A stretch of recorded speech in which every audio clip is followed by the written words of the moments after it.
बिस्मिल्लाहिर्रहमानिर्रहीम। अस्सलाम वालेकुम स्टूडेंट्स। उम्मीद है तमाम स्टूडेंट्स खैरियत के साथ होंगे जी। तो क्लास 9 का जो बुक्स है आपको पता है कि वो इस साल यानी कि 2025 के सेशन से जो है वो चेंज कर दी गई हैं, और इस चेंज सिलेबस में से मैं आपके साथ जो है वो वीडियो लेक्चर स्टार्ट करने जा रही हूँ इंग्लिश के। आप इंग्लिश के न्यू बुक जो है वो मेरे सामने स्क्रीन पर देख सकते हैं कि Punjab curriculum and text book board Lahore की तरफ से न्यू एडिशन जो है वो उसका जारी कर दिया गया है। मार्केट में भी अब बहुत ईजीली आपके पास ये कंपलसरी सब्जेक्ट्स और ऑप्शनल सब्जेक्ट्स की जो बुक्स हैं वो अवेलेबल है। तो आज से हम इसका लेक्चर स्टार्ट करेंगे जी। एक्सरसाइज हम लोग इसके साथ साथ देखेंगे, और इसी तरह इसमें अगर आप कंटेंट पेज देखें तो आपकी खुद क्या चेंजिंग आई है अगर उसको देखें तो सबसे पहले हमारे पास जो चैप्टर है जी सेवियर ऑफ मैनकाइंड का है, 2 पेट्रियोटिज्म का है, 3 डेफोडिल्स आपकी पोएम है। कुछ चीज़ें हमारे पास सेम है, कुछ उन्होंने चेंज कर दी है। 4 चैप्टर हज़रत अस्मा। 5th आ जाता है जी ये चेंज है हमारे पास वुमन एम्पावरमेंट थ्रू इंटरप्रेन्योरशिप। 6 आपके पास आ जाता है वैल्यू ऑफ टाइम, देन आपका रिव्यू 1 है। 7 में आपके पास पोएम है इफ़ के ऊपर। 8 है द इम्पैक्ट ऑफ ग्लोबलाइजेशन और कल्चर एंड इकोनॉमी। 9th है जी आपकी quality education a key to success, the silent predator and the majestic press, no leopard and markhor. और लास्ट में आपका एक 1 एक्ट प्ले है द डियर डिपार्टेड। तो इस तरह से टोटल आपके पास हो जाते हैं 11 चैप्टर अब आपकी क्लास 9 की बुक में। आज हम स्टार्ट करेंगे जी अपना unit number 1 the saviour of mankind. Saviour of mankind की ट्रांसलेशन जो है वो बहुत इजी है, उसी तरह से हम लोगों ने करनी है जिस तरह से हम पहले करते आए थे। और हम स्टार्ट लेंगे जी अपनी वर्ड मीनिंग से। वर्ड मीनिंग से स्टार्ट इसलिए लेंगे क्योंकि ये हमारे पास इंपॉर्टेंट होते हैं जी फॉर एमसीक्यू पर्पस के लिए। आपको पता है कि एमसीक्यूज़ में सिनोनिम्स हमसे पूछे जाते हैं, तो ये हमें याद करने हैं एमसीक्यूज़ के लिए।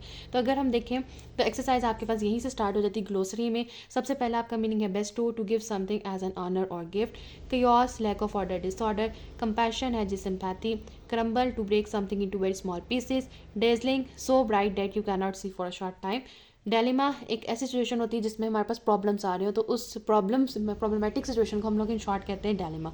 डिस्पेंसेशन जो होती है वो special permission to do something, किसी भी चीज़ के लिए परमिशन लेने को हम लोग क्या कहते हैं dispensation. Dune a small hill of sand, तो मिट्टी का एक छोटा ठेला जो है उसे हम कहते हैं ड्यून।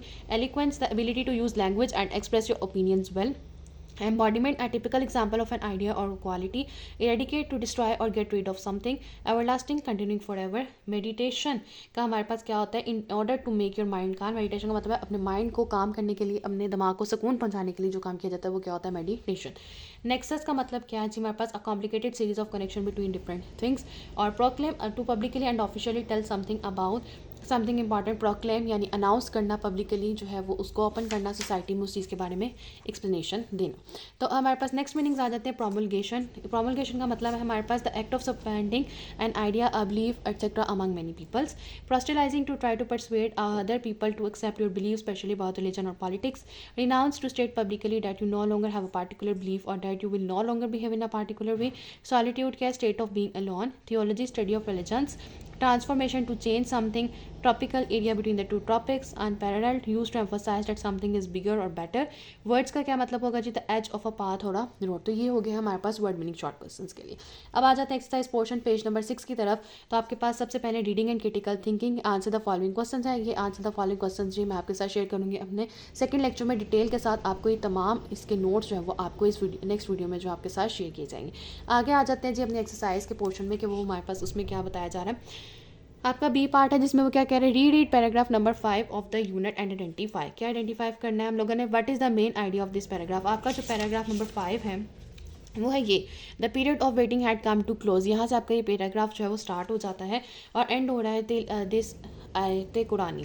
तो अब इसमें हम लोगों ने क्या बताना है कि इस पैराग्राफ का मेन आइडिया, मेन मकसद क्या था। तो आप लिखेंगे this paragraph describes the moment when prophet सल्लल्लाहु अलैहि वसल्लम received his first revelation and was granted prophethood. तो ये आपको स्क्रीन पे भी नज़र आ रहा है, लिखा भी हुआ मैंने सामने और डिक्टेट भी कर दिया है, और आप लोग लिख लें अपनी नोटबुक्स में कि this paragraph describes the moment when prophet सल्लल्लाहु अलैहि वसल्लम received his first revelation and was granted prophethood.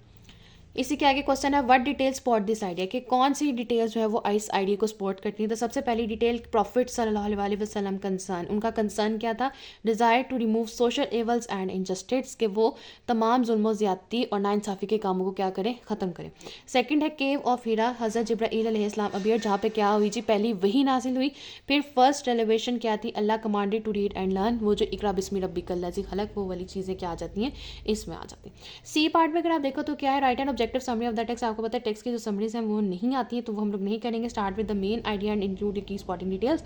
Ensure the summary's concise and focus on the main points. तो इनकेस अगर बोर्ड का कोई पैटर्न वगैरह चेंज होता है या बुक्स की तरह अगर आपका कोई पैटर्न में चेंजिंग आती है, इस तरह से चीज़ों की समरीज वगैरह मांगी जाती है तो वो इंशाल्लाह ताला आगे चल के हम आपके साथ शेयर करेंगे. आगे आपकी वोकैबुलरी और प्रोनाउंसिएशन की है. इसी तरह इधर देख सकते हो डिक्शनरी स्किल पे आपके पास है 8 पेज नंबर पे. नेक्स्ट आपका जो एक्सरसाइज का पोर्शन है वो पेज नंबर 9 के ऊपर है. डिक्शनरी बेस्ड है और क्या लिखेंगे, use a dictionary to find the following information for each word. तो प्रोनाउंसिएशन होती है वो ज़्यादा नहीं पूछी जाती. मैंने आपके लिए जो है वो लिख भी दिया है, आप यहाँ से कॉपी भी कर सकते हैं. पहला वर्ड है इमेजिनेशन. इमेजिनेशन का आप डिक्शनरी मीनिंग क्या लिखेंगे, ability to create ideas in mind है. ठीक है, इमेजिनेशन का मतलब क्या होता है, ability to create ideas in mind. और पार्ट ऑफ स्पीच में आपका ये क्या है, imagination is a noun. Remarkable आपके पास डिक्शनरी मीनिंग देता है एक्स्ट्रा ऑर्डिनरी, और पार्ट्स ऑफ स्पीच में ये किस कैटेगरी में आता है, एडजेक्टिव में. कंपोज्ड में आपके पास डिक्शनरी मीनिंग आता है made up of different parts, और पार्ट्स ऑफ स्पीच में आपके पास ये क्या आता है, एडजेक्टिव. प्रेजर्वेशन, इसका हमारे पास डिक्शनरी मीनिंग है कीप समथिंग सेफ, और पार्ट्स ऑफ स्पीच में हमारे पास ये किस कैटेगरी में आ रहा है, नाउन में. नेक्स्ट आ जाते हैं आपके वर्ड पैटर्न्स. वर्ड पैटर्न्स का टॉपिक है आपके पास कि आपने वर्ड पैटर्न्स को किस तरह से जो है वो करना होता है. कि मैंने English words can change their forms to indicate different meanings और फंक्शन इन स्पेस. आपको पता है कि एक वर्ड एज अ वर्ब भी, एक वर्ड जो हमारे पास एज अ वर्ब भी ऐड कर सकता है, एज अ नाउन भी ऐड कर सकता है, मे बी वो एज एन एडजेक्टिव भी ऐड कर सकता है. तो इस तरह के जो पैटर्न्स होते हैं वर्ड के वो क्या कहलाते हैं, वर्ड पैटर्न्स. वर्ड पैटर्न्स के ऊपर ये बात करें कि word patterns and part of speech are closely related because changing the form of a word often changes its part of speech.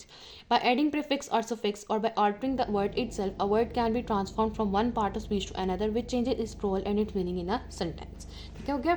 तो आगे आ जाए जी अपना एक्सरसाइज पोर्शन पेज नंबर 10 की तरफ. अगर आप आओ तो आपका आ जाता है जी डी पार्ट. डी पार्ट में वो क्या कह रहे हैं, use a dictionary to find and write the different word patterns for the word advocate. Advocate उसने एक आपको वर्ड दिया, उसका आपने नाउन फॉर्म लिखना है, वर्ब फॉर्म लिखनी है, एडजेक्टिव फॉर्म, एडवर्ब फॉर्म. इसका सोल्यूशन मैंने आपके लिए लिख लिया है. और नीचे जो हमने चार्ट है उसको फिल करना है. बेस वर्ड हमारा एडवोकेट है, इसकी नाउन फॉर्म होती है जी सपोर्टर, किसी चीज़ को सपोर्ट करना. वर्ब फॉर्म में आप लिखेंगे रेकमेंड. रेकमेंड हमारे पास क्या हो गया, फॉर्म ऑफ वर्ब होगी. एडजेक्टिव फॉर्म में हमारे पास इसका क्या आएगा, सपोर्टिव. और एडवर्ब में हमारे पास इसका मीनिंग आएगा डिफेंसिवली. तो ये आपका चार्ट इस तरह से फुल हो गया.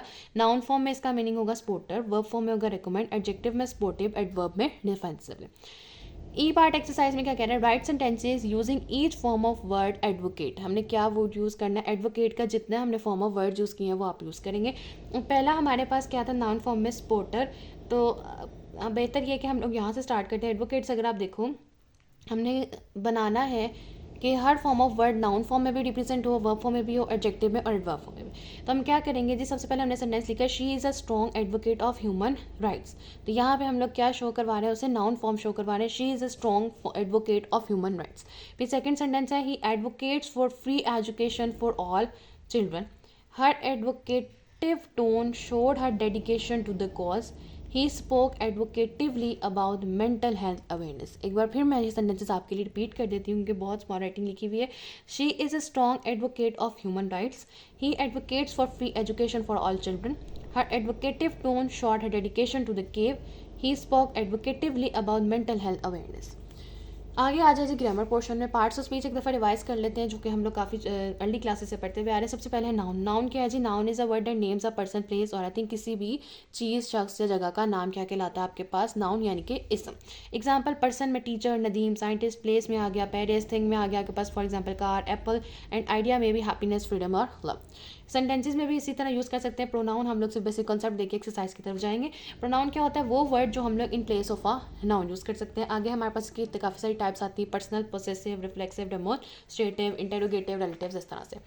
देन हमारे पास आ जी वर्ब. वर्ब क्या है, verb is a word that expresses an action और स्टेट ऑफ बीइंग, जो हमारे पास एक्सप्रेस करता है किसी भी एक्शन को. रन, जंप, सिंग, राइट, ईट, ये सारी चीज़ें क्या है, वर्ब. एडजेक्टिव क्या होता है, adjective is a word that describes और मॉडिफाइज अ नाउन और अ प्रोनाउन. वो वर्ड जो हमारे नाउन को या प्रोनाउन को मॉडिफाई कर देगा तो वो क्या होगा, वर्ड एडजेक्टिव होगा. वो इस तरह से हमारे पास आ सकते हैं हैप्पी, सेवरल, ब्यूटीफुल, डिलीशियस. ये सारी चीज़ें हमारे पास क्या होंगी, एडजेक्टिव. एडवर्ब क्या है, नाम से हमें पता चला है कि adverb is a word that modifies a verb. कि किसको मॉडिफाई करता है, वर्ब को और एडजेक्टिव को और अनदर एडवर्ब या किसी और एडवर्ब को. फॉर एग्जांपल जैसे कि हमारे पास क्या आ गया, क्विकली, हैप्पीली, स्लोली, इंटेंसिवली. ये सारी चीज़ें हमारे पास क्या आ गई, and the form of adverb. Then हमारे पास क्या आ जाती है कि पार्ट्स ऑफ स्पीच में प्रपोजिशंस। प्रपोजिशंस क्या होती हैं? ऐसा word that shows the relationship between a noun और द प्रोनाउन। दो चीज़ों के दरमियान यानी कि नाउन और प्रोनाउन के दरमियान जो रिलेशनशिप शुरू होता है वो कहाँ से शुरू करवाया जाता है? प्रपोजिशन से। Conjunction is a word that connect the word phrases और क्लोजेस। दो फ्रेजेस को या दो क्लोजेस को या फिर कुछ वर्ड्स को आपस में कनेक्ट करने के लिए हम लोग कौन सी चीज़ें यूज़ कर रहे होते हैं? कंजंक्शन, जैसे एंड, और, नॉट, फॉर, येट, सिंस और नॉर, नीदर, इधर, ये सारी चीज़ें हमारे पास क्या आ जाती हैं? कंजंक्शंस।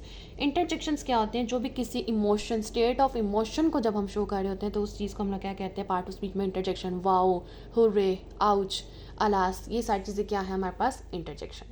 नेक्स्ट आ जाए जी मेरे पास पेज नंबर 13, जो कि आपकी एक्सरसाइज यहाँ पे कंप्लीट हो जाएगी। और आपके पास पेज नंबर 13 में पार्ट ए ही एक्सरसाइज है ग्रामर का। Identify and label the nouns, verbs and conjunctions in the given sentences. अभी हमने ओवरव्यू लिया कि नाउन क्या होता है, वर्ब क्या होता है, कंजंक्शन क्या होता है। आपके सामने सेंटेंसेस लिखे हुए हैं, मैंने आपके लिए सॉल्व भी कर दिए हैं और आपने आइडेंटिफाई करना है इसमें नाउन, वर्ब्स और कंजंक्शन। पहला अपना देखिए, the quick brown fox jumps over the lazy dog. तो इसमें हमारे पास फॉक्स क्या है? Noun, and stands for noun. Jumps हमारे पास क्या है? Verb, and dog is also a noun. Then हमारे पास सेकंड है, after the storm the sky was clear and bright. Storm क्या है हमारे पास? नाउन। स्काई हमारे पास क्या है? नाउन।